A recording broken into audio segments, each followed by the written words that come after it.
O inimigo invisível na sua conta bancária. E se eu te dissesse que o maior obstáculo entre você e a riqueza não é a economia, não é a falta de oportunidades, nem a sua educação, mas sim um ladrão invisível que vive dentro da sua própria mente? Em 1938, Napoleon Hill escreveu seu livro mais controverso, Mais Esperto que o Diabo. Nele, ele conduziu uma entrevista imaginária com a própria fonte de toda a negatividade, a força que ele chamou de Diabo. E nesta confissão, o diabo revelou qual era a sua principal arma para manter a humanidade acorrentada na pobreza e na mediocridade. Antes de revelarmos essa arma e como desarmá-la, um convite rápido. Se você busca por um conhecimento que vai fundo na raiz do sucesso e do fracasso, considere se inscrever agora no Código da Mente Vencedora. É o seu apoio que nos permite continuar decodificando estes princípios poderosos. Porque hoje vamos abrir os arquivos desta entrevista secreta e desmascarar a ferramenta número 1 que este ladrão de riqueza usa contra você: o medo. A confissão do diabo, a verdadeira natureza do medo. Na obra Mais Esperto que o Diabo, Napoleon Hill nos convida a fazer exatamente isso. O livro, estruturado como uma entrevista, quebra o código secreto da mente do diabo e o força a confessar suas táticas. A primeira pergunta que Hill faz é: quem é o diabo? Onde ele habita? A resposta revelada é que o diabo não é uma figura de chifres e rabo, é uma força. É a parte negativa de toda a matéria e energia. É a voz do não dentro de nós. Ele habita a mente de todas as pessoas que não usam o poder do próprio pensamento, aqueles a quem ele chama de alienados. E qual é a principal arma mental que essa força usa para criar e manter esses alienados? Em sua confissão, o diabo é inequívoco. A resposta para a pergunta: o que é o medo? É clara. Medo é a ferramenta de um diabo idealizado pelo homem. Entenda a profundidade disso. O medo não é apenas uma emoção desagradável. É uma ferramenta estratégica de controle. É a arma que o lado negativo da nossa própria natureza usa para nos paralisar. Quando o medo domina sua mente, suas faculdades criativas, sua imaginação, sua fé, sua persistência, seu raciocínio preciso são desligadas. Você para de criar sua vida e passa a apenas reagir a ela. O medo opera em um ciclo vicioso e destrutivo. Ele primeiro gera indecisão, o pavor de tomar a decisão errada. A indecisão, por sua vez, cristaliza-se em dúvida. E uma mente cheia de dúvida e indecisão é incapaz de manter um propósito principal definido, o que leva ao hábito de vagar pela vida, a causa número 1 de todos os fracassos.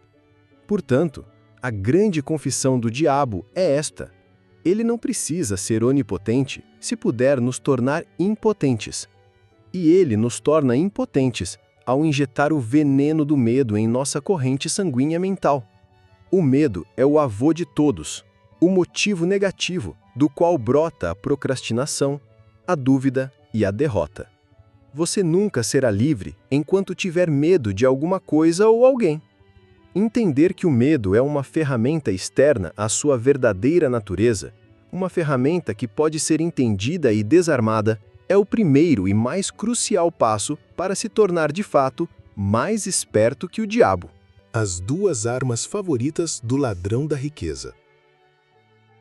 Agora que entendemos que o medo é a ferramenta principal do diabo, precisamos conhecer seu arsenal. Em sua pesquisa, Napoleon Hill identificou 7 medos básicos que afligem a humanidade. Mas ele descobriu que, quando o objetivo é especificamente atacar e destruir sua prosperidade, o ladrão da riqueza tem 2 armas favoritas, 2 ferramentas de precisão que ele usa com maestria.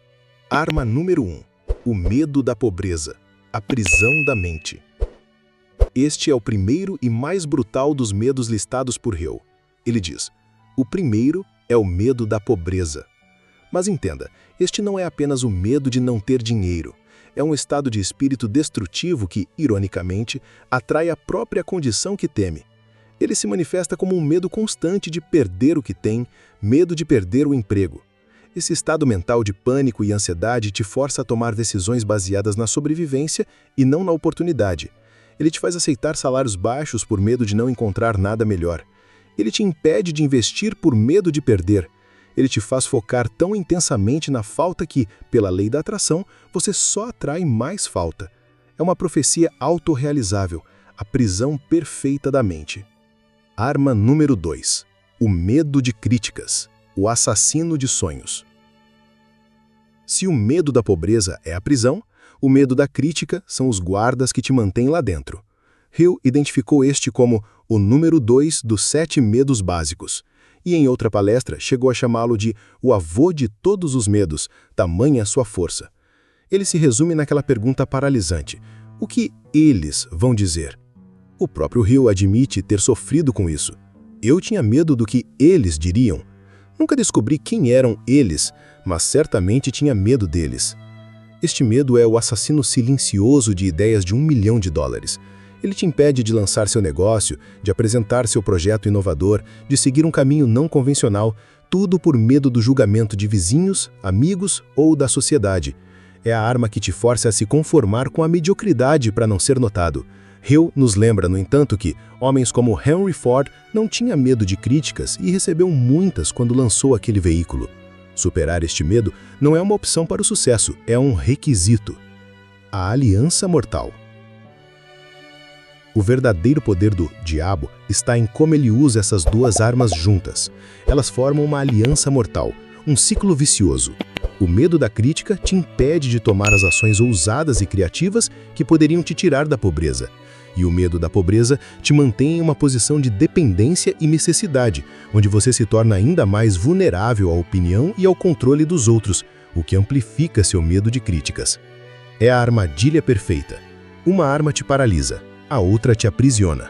Juntas, elas garantem que a grande maioria das pessoas nunca se atreva a reivindicar sua soberania mental e sua liberdade financeira. Reconhecer essas duas armas em ação na sua própria vida é o primeiro passo para desarmá-las e se tornar finalmente mais esperto que elas. Como se tornar mais esperto que o diabo? Agora que desmascaramos as duas principais armas do ladrão da riqueza, o medo da pobreza e o medo da crítica, a pergunta é: como lutamos? Como nos defendemos? Como nos tornamos, de fato, mais espertos que o diabo? A resposta está na maior confissão que Hill extraiu do diabo. Ele admitiu que sua força reside em mentes que não pensam por si mesmas, naqueles que ele chama de alienados. Sua maior fraqueza, portanto, é encontrar uma mente que tomou posse de si mesma. E a filosofia de Hill nos entrega as 3 armas principais para reivindicar essa soberania. Arma número 1. A definição de objetivo, o escudo da clareza. O medo e a dúvida prosperam na indefinição, na mente que vaga sem rumo. É por isso que Hill afirma que a principal causa de fracasso é o hábito de vagar pela vida sem um objetivo definido. O seu antídoto mais poderoso, portanto, é a clareza absoluta. Quando você estabelece um propósito principal definido e o alimenta com um desejo ardente, sua mente se torna um raio laser. Ela fica tão ocupada e focada em seu alvo que simplesmente não há mais espaço para as sementes do medo germinarem. Uma mente preenchida com um grande propósito é imune à paralisia da dúvida. Arma número 2. O poder da decisão. A espada da ação. O medo ama a procrastinação. Ele se alimenta da sua indecisão. Hill identificou a falta do hábito de tomar decisões rápidas e definitivas como uma das grandes causas de fracasso. Lembre-se da história de como Andrew Carnegie o testou. Ele queria alguém capaz de ser definido, que pudesse decidir. A decisão é a sua espada. Ela corta a névoa da incerteza. Quando você toma uma decisão firme, você elimina todas as outras possibilidades e canaliza toda a sua energia em uma única direção. Isso mata de fome os medos relacionados às outras opções. O diabo não consegue controlar alguém que está em movimento constante e decidido em direção a um objetivo. Arma número 3. O pensamento preciso. A armadura da lógica. O medo é uma emoção e quase sempre se baseia em informações falsas, exageros e suposições, na fofoca do que eles dizem. A sua armadura contra isso é o pensamento preciso. Hill o descreve como um pensamento a sangue frio, algo que se faz com a cabeça e não com o coração dominado pelo pânico. A ferramenta do pensamento preciso é a pergunta simples: como você sabe? Use ela para desafiar seus próprios pensamentos de medo. Tenho medo de fracassar. Como eu sei que vou fracassar? Isso é um fato ou uma suposição? Use ela para desafiar as críticas. Fulano disse que minha ideia é ridícula. Como ele sabe? Ele é uma autoridade no assunto ou está apenas expressando uma opinião baseada nos seus próprios medos? O pensamento preciso dissolve o medo com a luz fria da lógica. Tom de resumo poderoso. Portanto, para se tornar mais esperto que o diabo, você não precisa de uma força sobre-humana. Você precisa reivindicar o único poder sobre o qual, segundo Hill, você tem controle total: o poder do seu pensamento. Você o reivindica através da clareza de um objetivo definido, da coragem de uma decisão firme e da lógica de um pensamento preciso. Com estas 3 armas em mãos, você deixa de ser um alienado e se torna o mestre soberano da sua mente e, consequentemente, da sua riqueza. Exercício prático. O interrogatório do medo. Agora é hora de colocar o seu medo no banco dos réus e interrogá-lo. Assim como Hill fez com o diabo. Traga a escuridão para a luz da sua consciência. Passo 1. Identifique o inimigo. Pegue um papel e escreva, com total honestidade, qual é o seu maior e mais paralisante medo relacionado a dinheiro ou sucesso neste momento. Dê um nome a ele. Passo 2. Conduza um interrogatório. Agora, escreva e responda a estas 3 perguntas como se estivesse confrontando esse medo. Pergunta 1. Medo. Qual é o pior cenário realista que pode acontecer se eu agir apesar de você? Eu sobreviveria a ele? Isso racionaliza o medo e diminui seu poder catastrófico. Pergunta 2. Qual é o preço certo e garantido que estou pagando hoje, nesta semana, neste ano, por continuar paralisado por você? Isso revela o custo real e doloroso da inação. Pergunta 3. Qual é a liberdade, o poder e a recompensa que eu ganho no momento em que decido agir, mesmo sentindo você? Isso foca sua mente no benefício de superar o medo. Ao fazer isso, você para de ser a vítima do medo e se torna um investigador. Você o expõe à lógica, e o medo não sobrevive à luz da lógica. Conclusão, retomando o controle da sua mente e riqueza. A grande lição de mais esperto que o diabo é esta: o medo só tem o poder que você dá a ele. Ele é um fantasma, uma sombra. Sua força vem da sua recusa em enfrentá-lo. Hoje, você aprendeu as táticas do seu inimigo interior. E com conhecimento vem o poder de escolher seu propósito em vez da sua paralisia, o poder de escolher a ação em vez da procrastinação. Lembre-se da verdade dita por Hill: você não será livre enquanto tiver medo de alguma coisa ou alguém. Se você está pronto para reivindicar sua liberdade e sua riqueza, deixe seu like para declarar sua coragem e se inscreva no canal. E para iniciar seu treinamento, comente abaixo qual foi o medo que você decidiu interrogar hoje. Até a próxima, e que sua coragem seja sempre maior que seu medo.